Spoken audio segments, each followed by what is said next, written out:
everybody. Welcome back to Political Excess. Today, let's take a look at the state of the Ohio Senate race.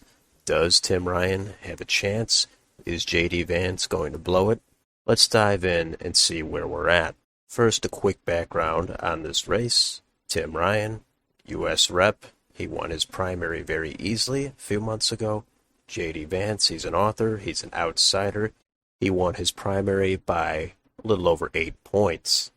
If we look at the current ratings of this race, we could see it's all over the place. We have lean Republican from Cook, solid from Inside Elections, and likely from Larry Sabato. I think the safe assumption at this point is right in the middle at likely, somewhere between a 5 and a 10-point margin. But if we go down here to the county map to see the trends of the state, we could see that it is clearly trending toward the Republicans. Now, it's not exactly true in every county. In some cases, the reverse may be true.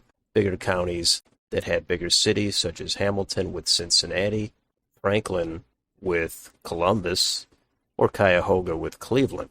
Those counties haven't necessarily been where the Republicans are making any gains in the state. Many of the smaller, more rural counties did shift toward Trump back in 2016. And some of the counties in northeast Ohio, they caught up with some of the other counties and moved a little bit more to the right in 2020.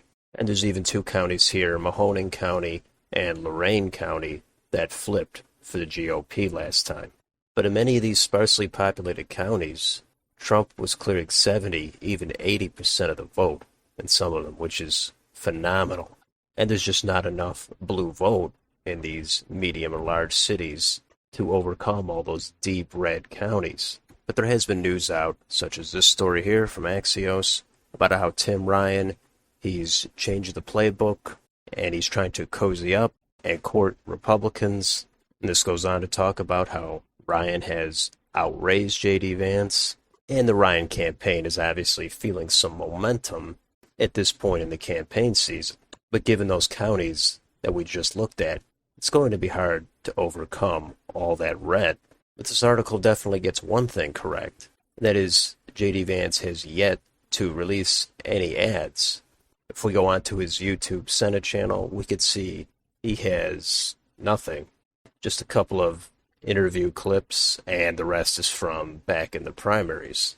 I'm guessing he's saving his money. He's going to wait until the last couple of months to really unload, and he probably doesn't necessarily see the need to do it at this point. He may be feeling a little bit of pressure from Ryan, so we'll see what he ends up doing. Of course, all the super PACs and outside spending, they'll get in on this. They'll cut ads for Vance as well.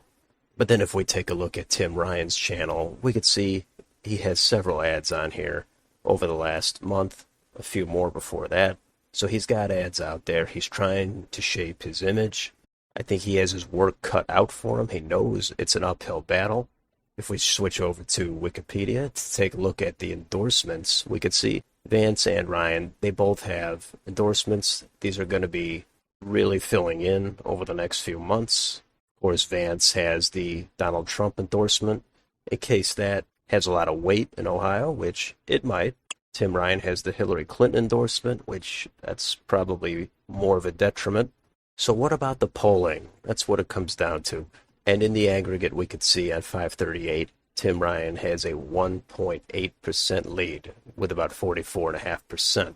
And down below, we could take a look at the individual polls, and we could see Tim Ryan actually is ahead in most of these. And most of these polls are either from the Ryan campaign or Democrat aligned, so I wouldn't put a whole lot of stock into them, but they're not entirely meaningless.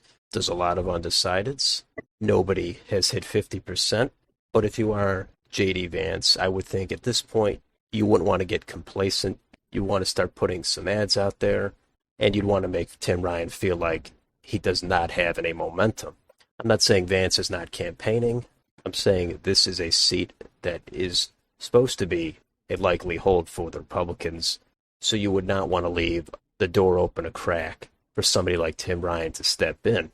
And for a little bit more context, let's check out Predicted to see where people are putting their money, and we can see the Republicans, J.D. Vance, they're in the low to mid 80s. and that's been consistent for the last 3 months.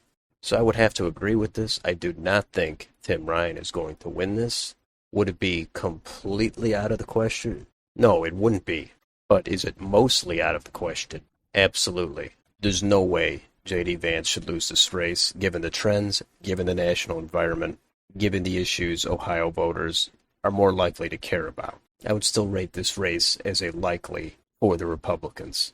But we'll see how it goes toward the end of the summer, and as we head toward Election Day, there'll be a lot of campaigning, a lot of ads, a lot of outside spending. There could always be some weird story that comes up to shake up the race. But anyway, that is an overview of the state of the Ohio Senate race. Let me know what you think of this race down below in the comments. Don't forget to like and subscribe if you enjoy this channel. Thank you for watching, and I'll see you on the next video.